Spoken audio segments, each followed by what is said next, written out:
guys, this is Sonali, the Melodramatic Bookworm. Welcome back to my channel. I'm here today with my November wrap-up. I was able to read 9 books in November and started a 10th one.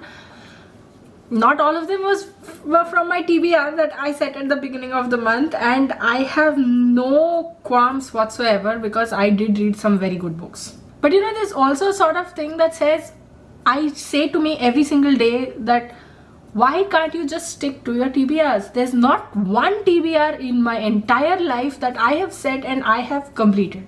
I don't know what to call myself. So in November, I wanted to read 11 books, of which I read 6, and then the other 3 were completely impulse picks, as I do always. And I left out 4 books that I could not read, and 1 I started at the end of the month, so maybe I can count it to be 7 books of the 11. So that's a good thing, I guess. So I won't bore you with the other details, and I also want this video to be a short one.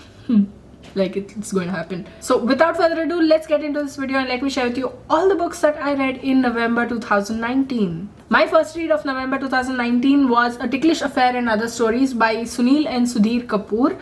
This is a collection of short stories which I found were rather unmemorable. The language seems to be too wannabe, the plot is rushed, there's no consistency in the storytelling in every place. I mean, there are 10 short stories and it did not feel like I was reading something new. I felt like it was very familiar, and it was not the nostalgic kind of familiar. It felt like, oh, I've read this before, why am I reading this again? The only good thing about this book I found is that it's a breezy read. If you give it about 4 odd hours, then you will be able to finish the book. I gave A Ticklish Affair 2 out of 5 stars. My second read of November was The Dutch House by Anne Patchett. This was my first Anne Patchett book and I enjoyed it to no end. This is the story of Danny and Maeve Conroy, whose mother leaves and whose father marries the second time. Their stepmother Andrea has her eyes on financial security, and that includes the Dutch house where they have been living for quite a while now.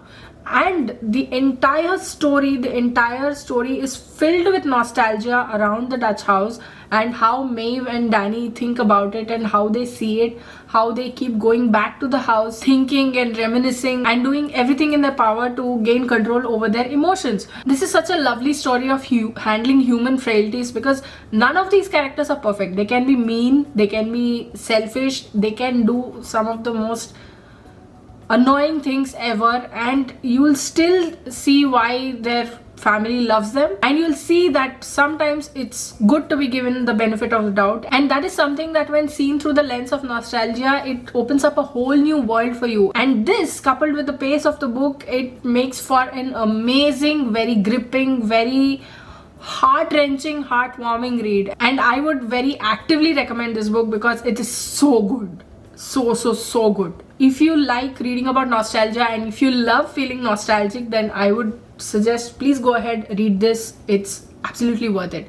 I gave The Dutch House 4.5 out of 5 stars. My third read for November was The Worst Daughter Ever by Aarti V. Raman. Thanks to Rupa Publications for sending me a review copy of this book. The Worst Daughter Ever is the story of Lasya Raghavan, who is the black sheep of the family because of a book that she wrote a couple of years ago, in which she detailed the story of her entire family. But now her grandmother Chandralekha Chakrapani has passed away and she is required to go to the funeral, obviously, and spend a very daunting few days with her family. She expected it to be a couple of days, but it turns into quite a few days, and there's drama, there's tension, there's shouting, there's yelling, there's a whole lot of emotions, there's romance also. She has to deal with the father who's not talking to her, a cousin who hates her, another cousin who loves her, a brother who is very supportive, and then there's a sweet supportive sister-in-law who is so amazing. She's sort of like,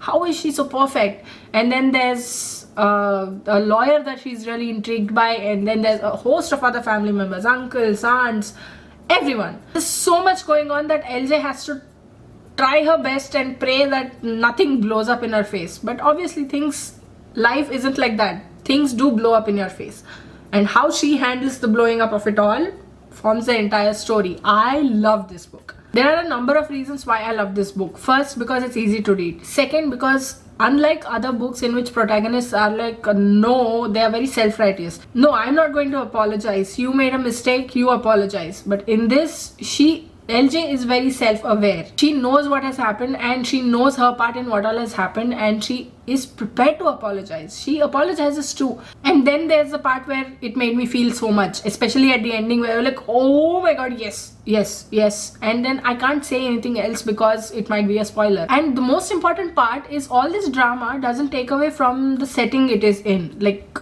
LJ's grandmother's funeral. Everything is woven in perfectly. That made me love the book even more for not, deviating from the track that it originally set out on. And the other most important part is how relatable it is, be it the self-discovery, be it coming to terms with her situation, be it defending oneself, being standing up for oneself, be it snapping at just, that last straw when people just test your nerve and you're like, I need to say something about this. And in the end, I'll just say that if you're looking for a breezy contemporary read, then this is the perfect one. You can pick this up and you will not be disappointed by it. I gave The Worst Daughter Ever 4.5 out of 5 stars. My fourth read for November was Nejma by Naira Waheed. I just picked it up because it is an easy read. I did love her other book, Salt, and that's why I picked this up. This book was disappointing for me and I can't even put my finger on why it was so disappointing. I mean, I'm a fan of Insta poetry. I did like Salt, but then this one, it's sort of, there's just one word on a page that does not constitute a poem, and that's just an example because the entirety of the book, I was like, what is she trying to say? There are pages and pages and pages and pages of just lines containing just one word, and I'm like, but there were quite a few good poems, so I'm going to give it a neutral rating. I'm giving it a 3 out of 5 stars. My fifth read for November was a phenomenal book. It was called Unstoppable by Maria Sharapova. This is her autobiography, from how she started playing tennis and to where she is and everything in between. She's raw, she's unapologetic, she's so amazingly honest. I felt inspired by reading her story right from the time when she and her father arrived in the United States of America, and what all he did to bring her up to this level. Such a great read, and she's humorous in places. And after reading this book, I've got a whole new level of admiration for Maria Sharapova because of how amazing she's written and how she's gone through so many things and how honestly she's put out her feelings. And especially that ITF thing, the doping thing, I felt very bad for her because it was the ITF's fault. It was the ITF's fault for not having mentioned that a drug that had been legal for so many years had been put into that list, that blacklist. She'd been taking it till December the previous year, and then suddenly they decide to change it, and then in a matter of few weeks a stain has come upon her name, and that made me so angry. And the reason why they did it, because a lot of Eastern European Eastern European athletes were taking it, and they thought that there is something performance enhancing in that. And like I said, I have a whole new level of respect and admiration for Maria Sharapova after reading this book, and it's one of the best books I've read this year. I gave Maria Sharapova's Unstoppable 4.25 out of 5 stars. My sixth read of November was 100 Little Flames by Preeti Shenoy, and this was also an impulsive pick. This is the story of 26-year-old Ayan whose father just can't seem to think that he does anything right, and his mother always tends to agree with his father. And then one day he loses his job and is sent to live with his grandfather in a tiny little village in Kerala called Pungavanam, if I'm not mistaken. So from there he falls in love with everything around him. He falls in love with the village life. He loves everything to do with it, and he starts discovering more about his grandfather's past, and it's like a revelation to him, the way his father treats his grandfather and the way his aunt treats his grandfather. He is now curious to know what exactly happened, and when he finds out, it's going to be the plot is nice, but it could have been executed a little bit better. It was not used to its full potential, and I felt like it was dragged out in many places, and the end was rushed, and there was no explanation given as to why things panned out the way they did.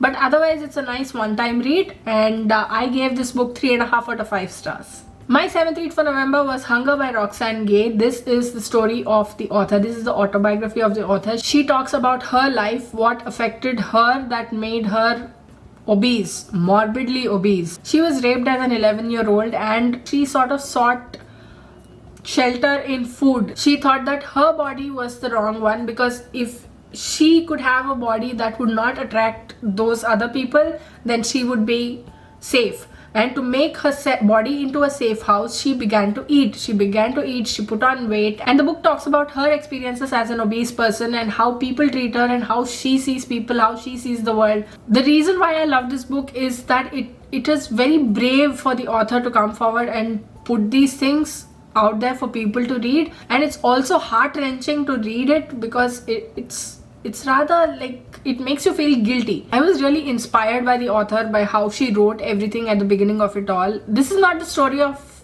Roxane Gay's obesity. It is the story behind it, the decisions, the fears that led up to it, everything that goes on in her mind because of it. And it makes your blood boil at what all she has to go through. She had to go through everything. But the thing that I did not like about this book is that as a person who has been discriminated against, she does exactly what she accuses the world of doing. She judges other people. She judged people, thin people, for going to the gym. See, I sympathize with the author and I feel really bad about what she has to go through and what she had to go through.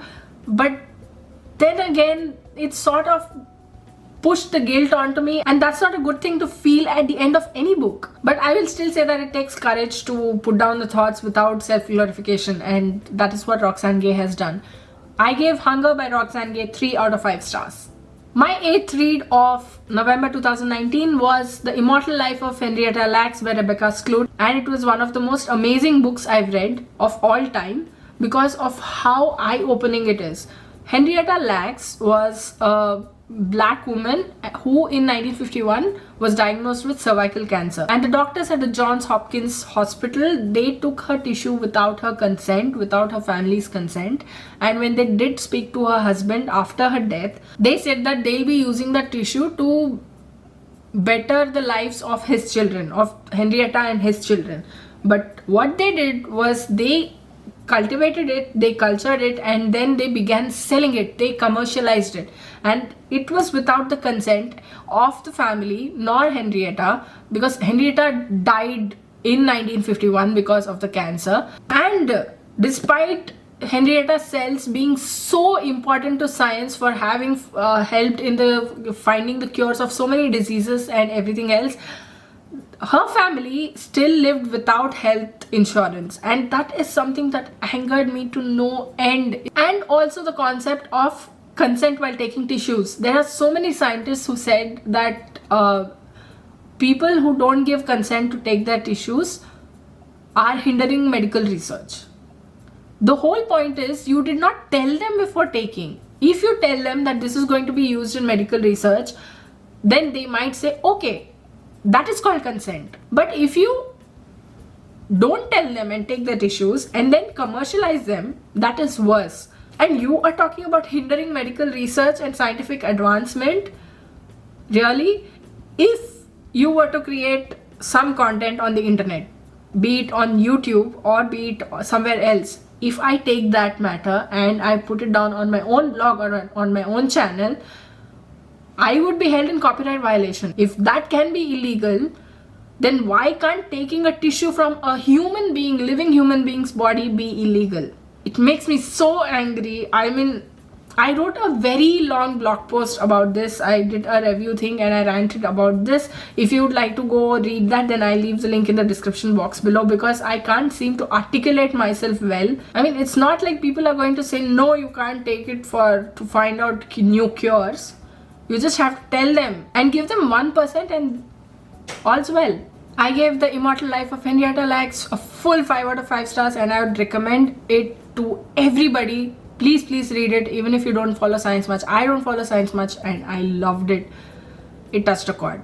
My 9th and last read of November was 3000 Stitches by Sudha Murthy, and it was also an impulsive pick, not on my TBR. But 3000 Stitches is a collection of stories from Sudha Murthy's life, so inspirational, and it felt like I had gone back home.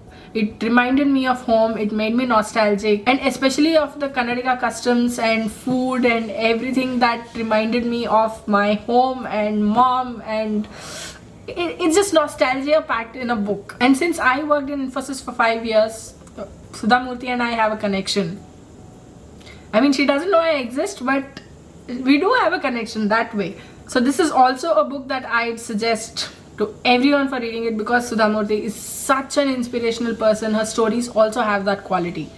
I gave 3000 Stitches 4 out of 5 stars. So that was my November wrap up. I read 9 books in November and I'm hoping to read 13 books in December, which is not going to happen. You know it, I know it, everybody knows it. But okay. What did you think of this video? Did you like it? Did you not like it? Which of these books have you read? Which of these do you want to read? Which of these are on your TBR? Which ones do you want to buy? Maybe? Let me know in the comments below. I'd love to hear from you. If you'd like to buy any of these books, then please use my Amazon affiliate links in the description box below. The price remains the same for you, but I get a small commission off of every purchase that you make. So please help a creator out. If you like this video, please like it and share to spread the word. And if you like my content and would like to see more from me, don't forget to hit subscribe and click on the bell icon beside the subscribe button to get notified as and when I post new videos. Thanks for watching. I'll see you in the next video. Until next time, keep reading, keep watching, and add melodrama to your life.